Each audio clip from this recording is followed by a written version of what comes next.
Kumusta, Pisces? Kumusta ka? Maligayang pagdating sa channel at sa iyong pagbabasa, Pisces.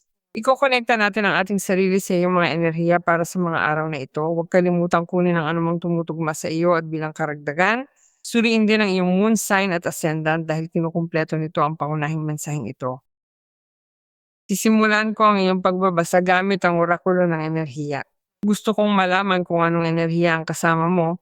Ayon sa sinasabi ng iyong mga gabay, anong senyales ang ipinapadala nila sa iyo, Pisces? Bueno, ang senyales na ito ay nagsasabi sa atin na maaring nararamdaman mo sa sandaling ito na may mga partikular na hadlang. Hindi ko nararamdaman na si Pisces ay nasa ganitong kalagayan gaya ng ipinapakita sa figura na parang ang lahat ay nakatali o magulo. Ano kaya ang maaring nararamdaman mong humahadlang sa iyong landas, hindi ba? Inuto lang iyong hakbang. Maraming bagay ang maaaring may kaugnayan sa usapin ng pag-iisip sa isang particular na mental na tema na nagsasabi kay Pisces na marahil ang pagkakataling iyon, ang pakiramdam na nakatali o limitado, ay may kaugnayan sa sarili mong mga iniisip at hindi gaano sa kung ano ang nangyayari sa labas. Ngunit ipinapahiwatig din sa atin ng barahang ito sa isang paraan na mayroon kang kakaibang pananaw sa mga araw na ito na maaring maging dahilan upang ang pagbara o pagkakatali na iyon, Pisces, ay makahanap ng paraan upang kalasin ang buhol kung sasabihin natin ito sa ganitong paraan. Dahil dito ay parang sinasabi nito ang eksaktong interpretasyon sa English, all tied up. Kaya ito ay isang senyales o indikasyon na sa teknikal, maaari mong pinapakawalan ng iyong sarili mula roon, hindi ba? Parang nalalagpasan mo na iyon. Naging ito man ay mental o mga gawi, hindi ba pinalalaya mo ang iyong sarili mula roon? O kaya ay mga emosyonal na asal, hindi ba? O isang bagay na mahirap mong pangasiwaan dahil literal itong nagkakabuhol-buhol. Kaya, bueno, parang hinahatak mo ang sinulid at nakikita mo ang dulo na kulang upang ang mitsa sa isang paraan ay muling maayos. Kaya, ang pagtanggap nito ay isang indikasyon na ang bagay na nagdudulot sa iyo ng stress na nakabara ay nagsisimula ng bueno maging maayos. Na ang drama o problema ngayon sa paligid mo na humahadlang sa iyong pag-unlad-lad ay natutunaw na ito. Ikaw ay nakakahanap, gaya ng sinabi ko sa iyo ng paraan. Ikaw ang nakakahanap ng paraan. Kung ito ay isang personal na bagay, hindi ba, nasasabi mo, bueno, kaya kung tanggalin ang harang na ito. Ngunit kung ito ay nagmumula sa labas, na naghihintay tayong pumirma ng kontrata, na naghihintay tayong makarating sa isang kasunduan, ano man ang maaring magpabagal sa mga bagay-bagay at para sa iyo ay nagiging kondisyon na nararamdaman na parang mga restriksyon. Maaring magmukhang siyempre na mayroon kang ganong pakiramdam. Lahat ay mali ang kinalabasan, lahat ay naantala, lahat ay nakaharang, lahat ay napuputol o nababara, hindi ba? Bueno, nararamdaman ko na sa susunod na 5 araw, bilang 5 sa numerolohiya at bilang 23 sa barahang ito, ay nagsasabi sa akin na tumatanggap ka ng mga tagubilin o pinalalaya mo ang iyong sarili mula rito. Kaya dapat din tayong maging mapagmatyag sa kung ano ang teknikal natin kailangang tugunan upang palayain ang ating sarili mula rito, mula sa ating mga iniisip, mga pattern o mga gawi, gaya ng paghanda para sa pakiramdam na malaya mula sa usaping ito na hindi partikular na nakadepende sa atin. Kaya maaaring may mga balita tungkol dyan o mga personal na pagbabago na naiintindihan ni Pisces na gawin. Tingnan natin kung ano ang gustong sabihin sa atin ng mga anghel ngayon. Ang mga ito ay palaging pangkalahatang pagbabasa. Maaring gusto mong talakayin ang iyong particular na kaso at magkaroon ng personal na pagbabasa kasama ko. Para magawa ito, maaari kang pumunta ng direkta sa website kung saan maaari mong piliin ang iyong pagbabasa. Nasa iyo rin ang address dito, hindi ba? Ang address sa video. Ngunit mayroon ding nakapaskil na komento sa iyong sign kung saan dadalhin ka nito ng direkta sa pahina. Bueno, Pisces, tingnan natin kung anong sinasabi ng mga anghel tungkol dyan. Bukod pa rito, sinasabi nito sa akin na ikaw ay may proteksyon, mayroon kang karunungan at katalinuhan. Hindi kagaya ng kahit na iyon ang impresyon mo, hindi ba? Hindi ka nag-iisa sa bagay na ito. Hindi ka rin nawawala na parang wala kang malalabasan. Mayroon kang malalabasan. Tingnan natin kung ano ang sinasabi ng mga anghel, kung ano ang hinahayaan ng mga anghel na malaman tungkol sa sitwasyong ito o anumang bagay na gusto nilang sabihin sa atin. Bueno, ang lakas strength, nakikita mo ang lakas na kailangan mo para napaka-interesante nito. Ang lakas na kailangan mo para magpatuloy, bueno, sa pagpapakita ng katalinuhan at katatagan sa harap ng sitwasyong ito. Para hindi ito harapin ng padalos-dalos, hindi harapin ang ayon sa instinto dahil gusto natin ng positibong resulta mula rito, maging personal man ito o panlabas. Gusto nating maging matagal ang resulta. Kaya hindi tayo maaring sumabak ng basta-basta, hindi tayo maaaring kumilos ng padalos-dalos. Dahil maaring makakuha tayo ng agarang resulta, ngunit hindi ito magiging ligtas o matatag. At hindi ito magbibigay sa atin ng mas malaking benepisyo gaya ng kailangan natin o gaya ng nararapat nating makuha kung kikilos tayo ng may katatagan, kung kikilos tayo ng may pagmamalasakit, higit sa lahat, sa ating sarili kung ito ay personal na usapin, ngunit pati na rin sa ibang tao na maaaring sumusubok na tulungan tayong matapos ang harang na ito, maging usaping trabaho, usaping pang-ekonomiya, usaping relasyon, o maging legal na usapin, hindi ba? Dahil maaring may mga dokumento o iba pang uri ng mga issue na labas sa ating realidad, ibig sabihin sa ating responsibilidad. Kaya bueno, ito ay sandali kung saan ang lakas ay nagsasabing, bueno, kailangan magpakita ng pasensya at kabutihang loob sa buong usaping ito. Ngunit bukod pa rito ay tiwala rin sa iyong sarili upang hindi humina ang loob sa harap ng maaaring komplikasyon kung saan si Pisces ay nakakaramdam na parang na-stuck. Bueno, ang mahalagang impormasyon na iyong matatanggap ay may katuturan din sa sinasabi ko sa iyo.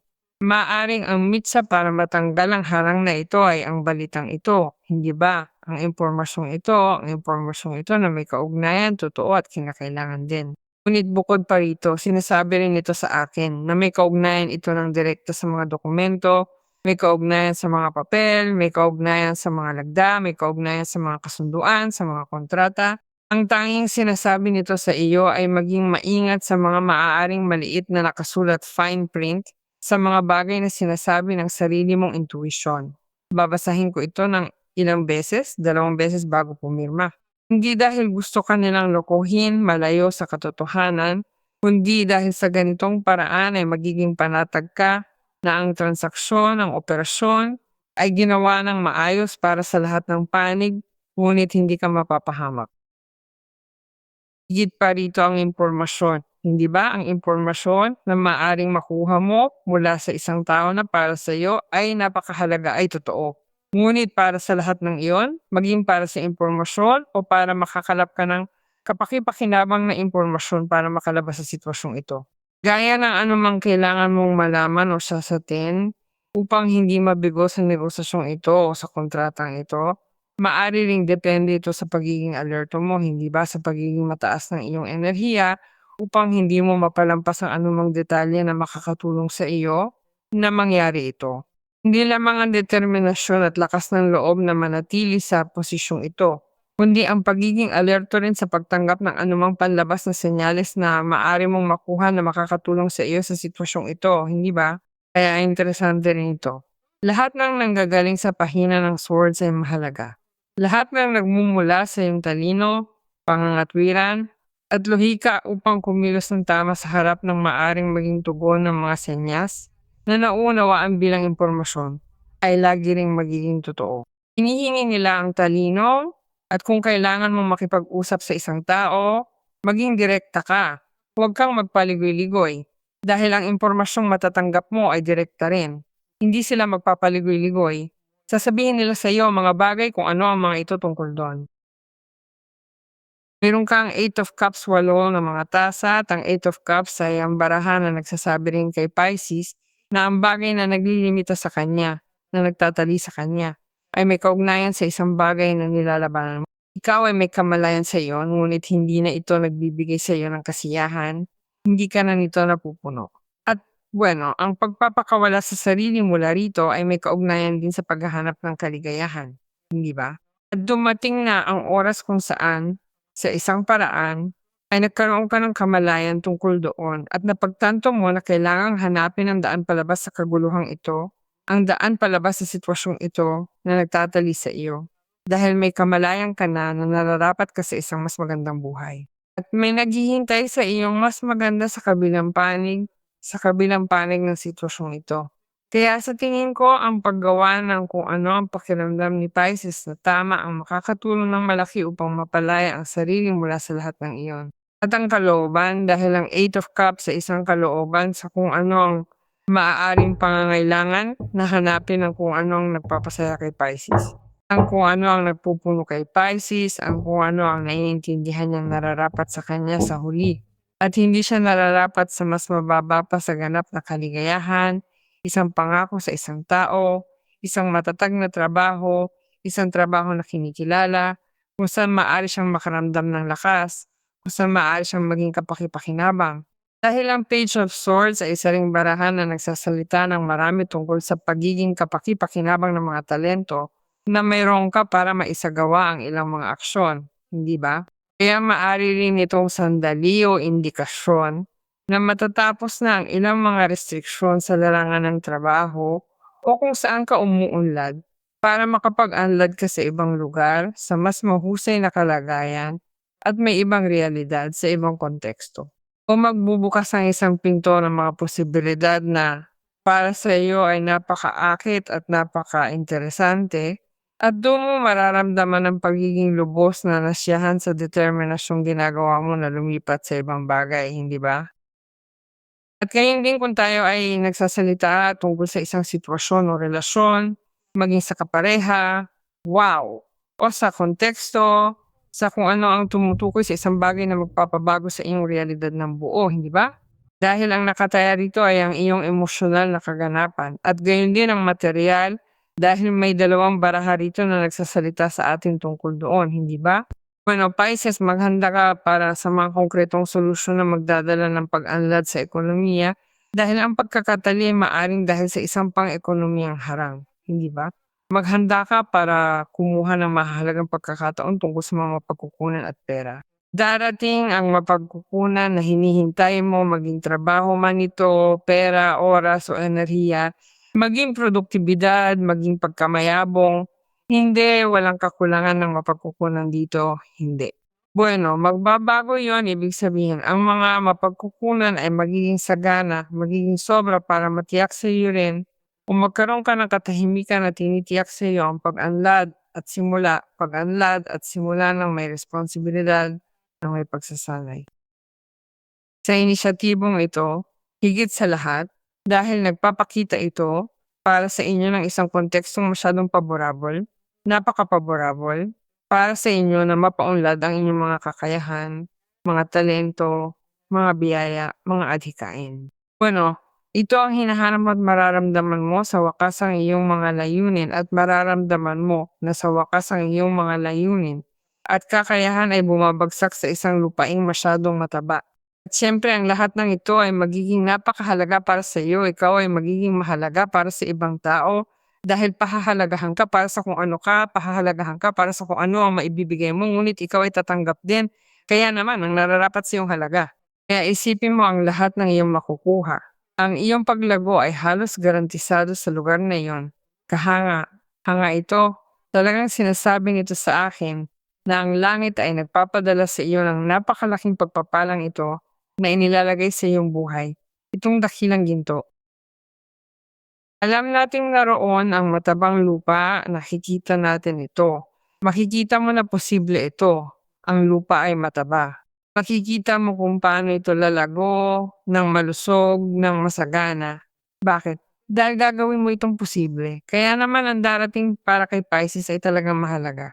Alam mo kung ano ang nangyayari, nakadepende ito sa commitment na ibibigay ni Pisces sa usapin, sa pagiging matyaga at pasensya, at pagsasanay upang, bueno, matanggap ang nais at inaasahan mo. Kaya isipin mo kung gaano kaganda ang lahat ng ito, hindi ba?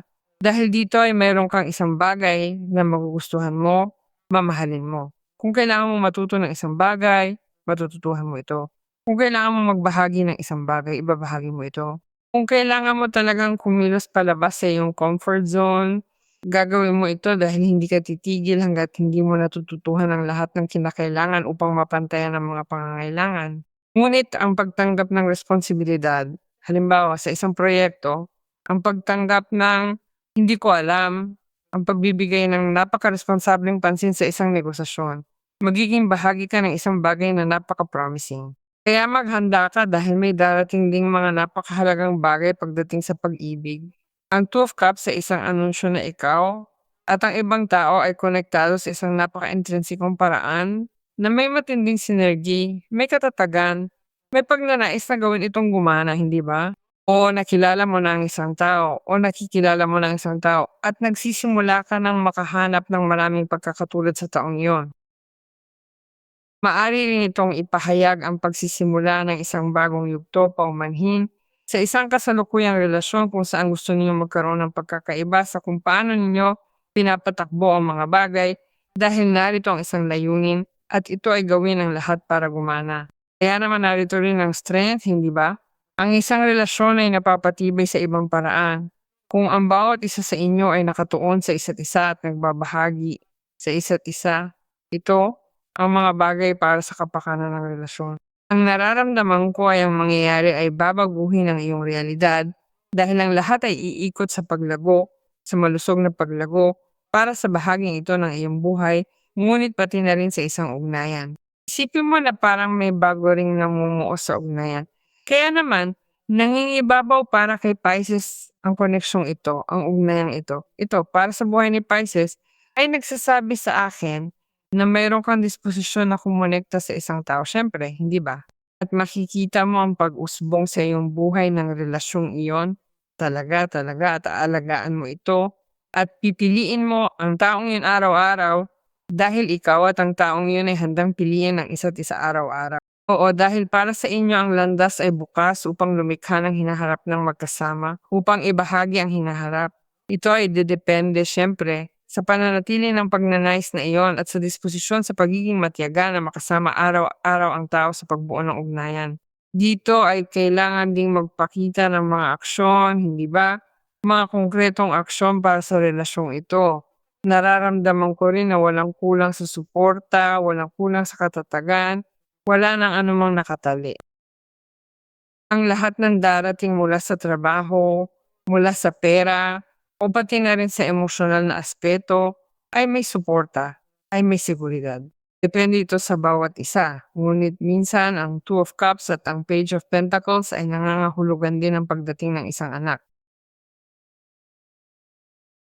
Kaya magbigay pansin din sa bagay na iyon dahil maari itong maging isang anunsyo na matagal mo nang hinihintay.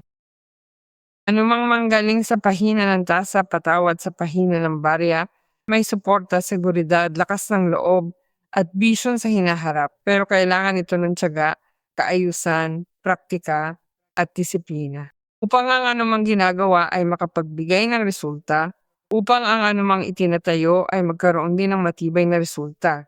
Dahil kung titingnan natin, ang lahat ng darating para sa iyo ay may kaugnayan sa pag-unlad, sa tagumpay, at sa kasiyahan. Bueno, number 0, walang anuman, at sa parehong oras ay mayroong lahat. Sinasabi nito sa atin na si Pisces sa sandaling ito sa kanyang buhay ay nararamdaman na walang simula o wakas. Dahil ang lahat ay walang hanggan para kay Pisces. Oras na para paunlarin ang espiritual na bahagi dahil nakakamit mo ang bagong pananaw at pag-unawa sa lahat ng bagay, kapwa espiritual at material. Kaya ikaw sa sandaling ito ay walang limitasyon. Ang lahat ay dumarating sa iyo ng may kadalian. Kumonekta tayo sa napakagandang enerhiyang ito, Pisces. Naway maging gayon, ito ay gayon, at ito ay magiging gayon.